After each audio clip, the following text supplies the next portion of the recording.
Okay, so here's the explanation for the spectroscopy lab that we're going to do, where we're trying to find the Rydberg constant for using the hydrogen emission spectrum. Okay, and so the basic overall goal of this lab is basically ultimately to use this equation right here, and we're going to use the experimental data that we get to try and calculate the RH, Rydberg constant. Okay, so that's basically what we're going for here in this lab. So just explaining some of the background information here, because this stuff is a little bit complicated, but what this is showing here is the different series of electron jumps for hydrogen. Okay, and so the idea here is each of these different energy levels has been given a specific energy that's relative to if the electron dropped from this infinite, didn't circle very well, but if it drops from this infinite energy level here down to that energy level, that's the amount of energy that would be given off by the electron. Okay, so if it dropped from the infinite energy down to energy level 7, then this is the amount of energy in joules that would be given off by that electron. Okay, if it dropped from infinite energy down to E6, then it would give off negative 6.050. So hopefully you get the idea there. And so on and so forth. Let's see here. So as you look at this chart, we're going to come back to that and we're going to use it later. So it's kind of important that you understand what's going on here. Now some of these series correspond to visible light. Some of these correspond to ultraviolet and infrared light. And I believe it's the Balmer series. Pretty sure that's right. When the electrons drop down to energy level 2, that's when you're going to see visible light. So the visible light that we see coming out of the burning gases or the burning salts that we're going to do, that's coming from the fact that electrons are dropping from higher energy levels down to energy level 2. Okay? Oops, this arrow. So then it's got some of the equations we've been dealing with in this unit. Delta E equals H times nu. So that one relates the energy and the frequency. Speed of light relates the frequency and the wavelength, and then we can combine these two equations right here, and we end up with this one that relates the energy and the wavelength. Okay. And then from that, from the delta E equals hc over wavelength formula, the Rydberg equation can be derived from that. We're not going to worry about how that gets derived, but basically what this means right here, this is just a constant number that we are going to try to calculate in this lab, and then we're going to compare it to the accepted value for the Rydberg constant. This right here is the final energy level that it drops down to, and this is the initial energy level that it starts at. So if it drops from 7 to 6, the way we would plug this in is delta E equals RH, whatever that is, times 1 over the final energy level is 6, so 6 squared is 36, minus the initial energy level was 7, so 1 over 49. Okay, and so that's kind of how that works when you're plugging that in, and hopefully that makes sense. You're going to do some calculations with that on the post lab. Let's see, and then it's got some pictures showing how this works, how the spectroscope works. Essentially passes the light through a slit and then passes it through a prism where it hits a detector, and that detector has some wavelength measurements on it so that you can see where the color lines hit on the spectrum. Let's see here. So then your pre-lab questions, I think you guys can handle these. I don't think this is going to be that difficult. It says, briefly describe how electrons are distributed in the space around the nucleus of the atom. Okay, we've talked about that, so you guys should be able to explain that in terms of Bohr's model. Don't explain it in terms of Rutherford's model, where he said they were orbiting around the nucleus. That's not right.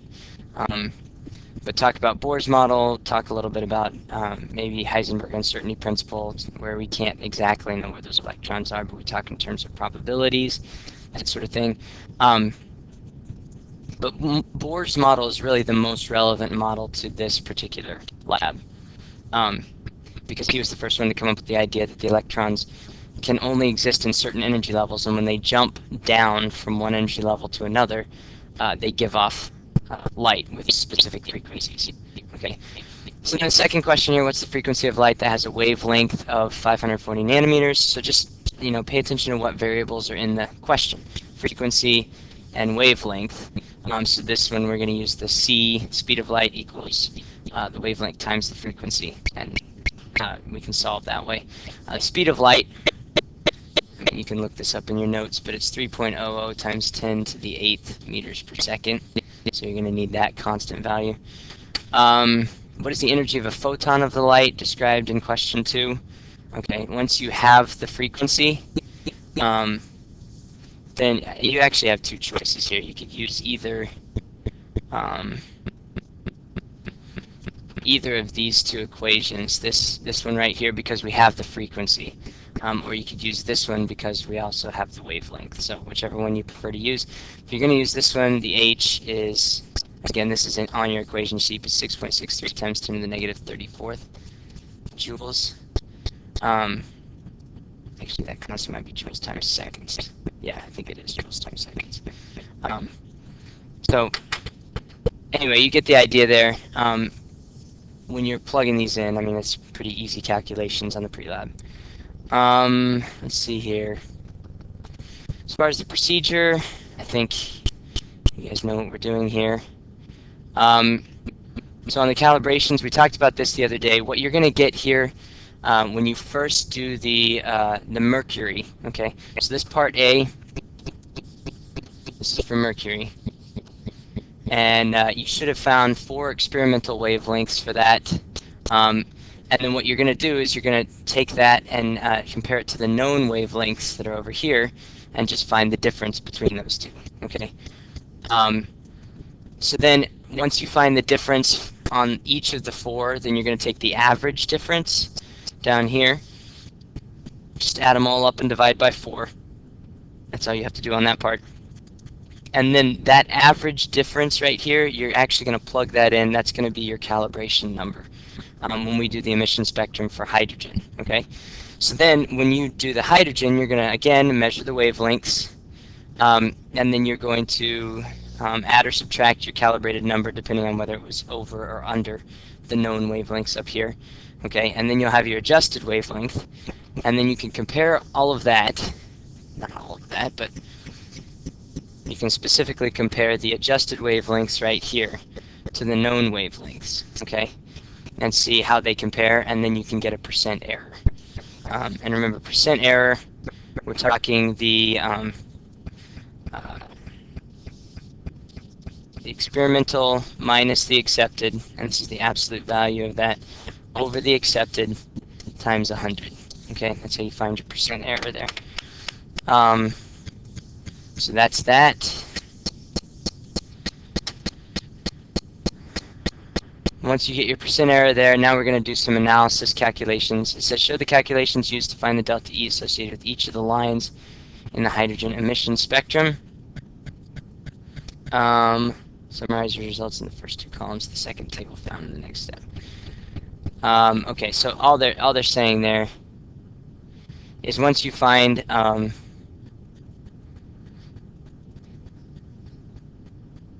well, I mean, actually, what they're telling you on that first one is to calculate this down here on this table. The photon energy using your experimental adjusted wavelength, okay? So that number is going to come from the adjusted wavelength up here, okay? That number. So you're just going to transfer that number down to the second table in the analysis section.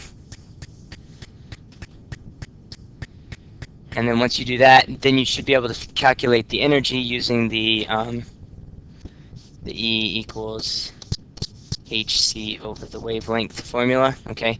That'll give you these numbers right here, okay? But then you have to do something else before you can figure out the Ni and the Nf that are over. That's strange. This thing is messing up on me now. Before you can calculate the Ni and the Nf, you have to come back up to this other table here.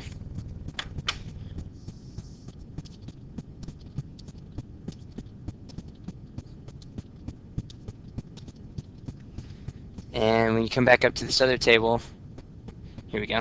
What you have to do is look back up at the very top, okay? And so I'll do an example of what they want you to do here. And this is a little bit of labor intensive, but it's not that bad. So they're wanting you to tell the theoretical energy when you're going from energy level 7 down to energy level 1, okay?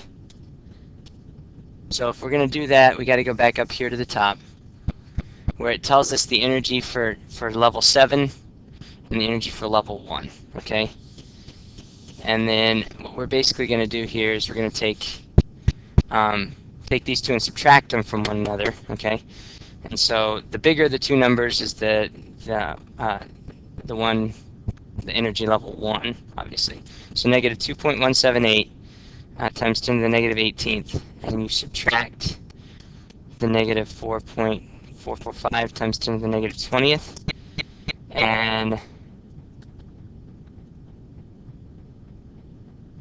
what do I do here?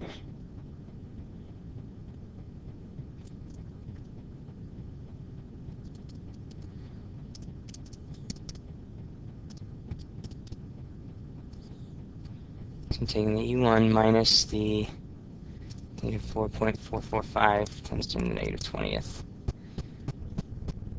It's giving me a negative number. I'm trying to figure out why. Oh, okay, because these are both negatives. That makes sense. Okay. So if you want to know the energy difference between those two, the change in energy, it actually is going to be a negative change because it's giving off energy. Okay. So you take the 2.178 times 10 to the negative 18th. Again, you subtract the 4.445 times 10 to the negative 20th. That's going to give you a negative 2.2 times 10 to the negative 18th. Okay. So then you would take that number and you would come back down here.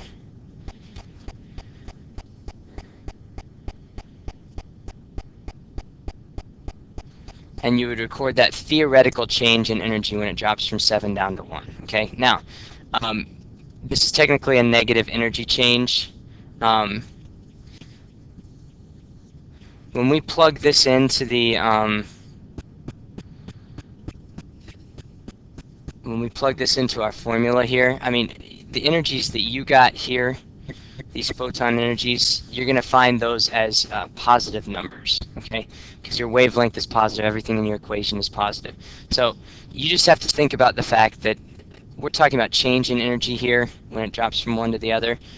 So if we look at this in terms of energy given off, even though this is going to be a negative number in here, negative 2.2 times 10 to the negative 18th. Something's going on in my smart board. Times 10 to the negative 18th joules. Okay. Really, that's when we plug it in to our equation to find the Rydberg constant, we should probably use positive numbers there. Okay, so technically you're going to get negative numbers there. I would just use the positive. I would use the difference in the two, like the absolute difference, and then record that in that table. So instead of recording the negative 2.2 that you're getting, I would just record the positive 2.2 times 10 to the negative 18th. Okay, because again, we're just thinking about this from the perspective of what's the energy difference between the two? What's the change in energy? Okay, and so we'll just keep that as a positive number. So that's going to give you all your delta E's. What you have to do is basically go up there and look for each one. You know, now you have to do the 6 to 1, 5 to 1, 4 to 1, 3 to 1, and 2 to 1. And then you have to do all the transitions from 7 to 2, 6 to 2, 5 to 2, 4 to 2, and 3 to 2.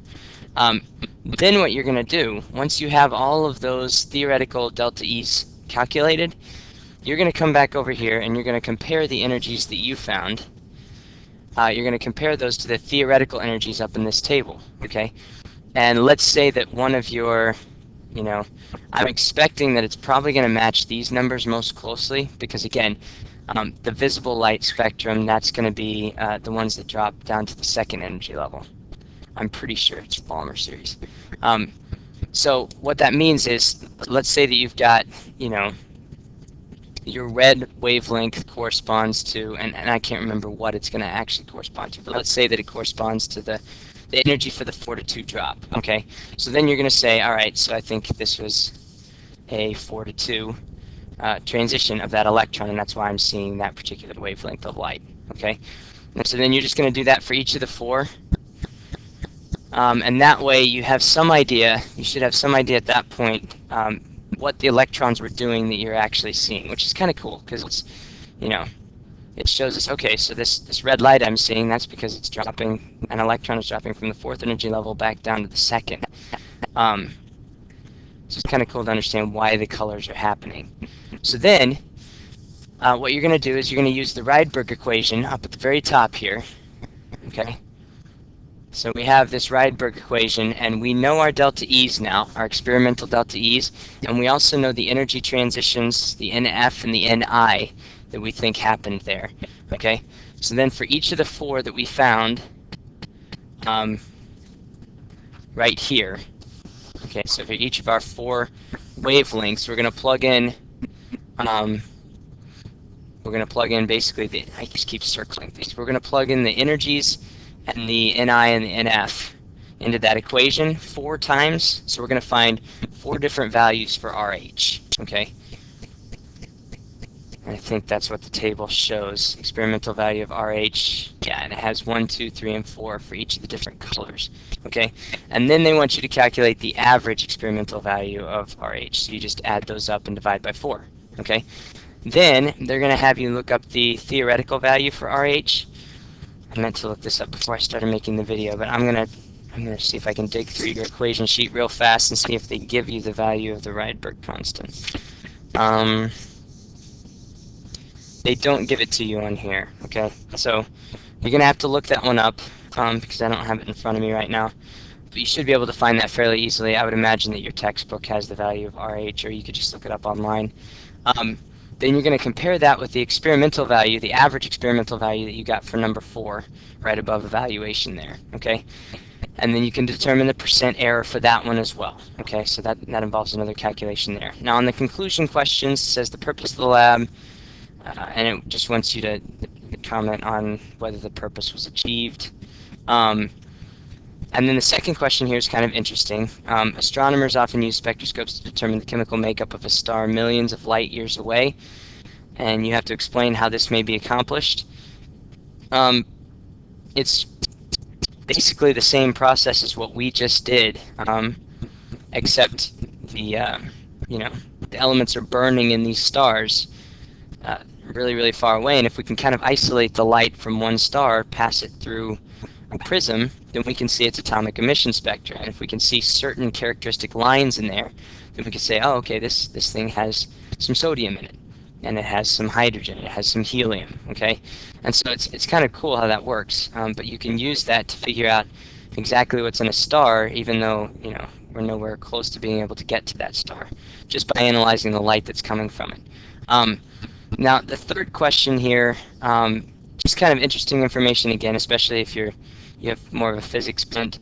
But basically what's happening here, it's a concept called redshift or blue shift. And if the star is moving away from you, then what you're going to see is each of those characteristic wavelengths are going to be just a little bit off, okay? And so, if you see the sodium lines normally at 2 particular wavelengths, those wavelengths are going to be a little bit lower than they should be, a little bit towards the red side of the spectrum because of what's called the Doppler effect. You guys have probably, you've experienced this anytime an ambulance goes past you. You hear the doo-doo-doo-doo-doo-doo-doo-doo-doo as it goes by, because what's happening there with the sound waves is, as they're coming towards you, the frequency of those waves is higher because they're traveling faster toward you. And then as as the ambulance is moving away from you, now, those sound waves are coming towards you with less frequency, and so you hear them at a lower pitch. So the same thing can happen with light when we have these stars millions of miles away. If they're moving away from you, then it's actually, this light is going to change to look a little bit more towards the red side of the spectrum, the side with the longer wavelengths and a little bit lower frequency. If the star is moving toward us, then it's called blue shift, and it shifts towards the blue side of the spectrum, which has a little bit higher frequency. Okay, and so scientists can actually use that to determine whether stars are moving away from us or towards us at this point, which is a very useful thing. Hubble actually used that to essentially prove the expansion of the universe. Say that all these galaxies that are further away, they're actually moving away faster than some of the closer ones, and so he used that to show that the universe is actually expanding, which is kind of a cool idea. So anyway, not that you need to know any of that stuff for the AP exam, but I just thought it was kind of an interesting application of this atomic spectra stuff, especially if you like the physics type thing. So, all right, that's it for that lab. Hopefully that makes sense. Make sure and ask me if you have any questions on that. But this should be a fun one to do. Not quite as fun to calculate, but hopefully the calculations are not too bad for this one. All right, see you next time.